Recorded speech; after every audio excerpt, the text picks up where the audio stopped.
el primer punto que a mí me sirvió es entender cómo funciona mi consulta nutricional. ¿Cuál es el perfil de la mayoría de los pacientes que atiendo? ¿Cuáles son sus problemas? ¿Cuáles son los objetivos de ese paciente? Y toda esa información, o sea, entender cómo funciona mi consulta a mí me ayudó para poder maximizar el tiempo de consulta y poder entender en cuántas fases está dividida mi consulta y de esa manera tener más tiempo con el paciente para explicarle su plan de alimentación y, mejor dicho, para hacer con el paciente su plan de alimentación. Lo primero que yo me di cuenta era cuánto tiempo yo paso con un paciente, ¿sí? En la primera consulta.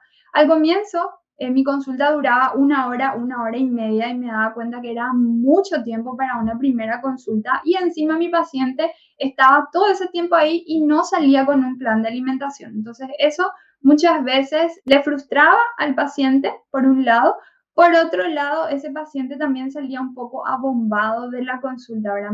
Una hora y media, suele ser mucho tiempo para algunos pacientes y para mí también era bastante cansativo. Entonces, ¿qué es lo que yo me di cuenta? Que mi consulta, o mejor dicho, la mayor parte de mi consulta, yo pasaba mi tiempo, gastaba mi tiempo, o mejor dicho, invertía mi tiempo extrayendo informaciones de mi paciente, cosa que es sumamente importante. Anamnesis nutricional es un paso muy importante en una consulta nutricional.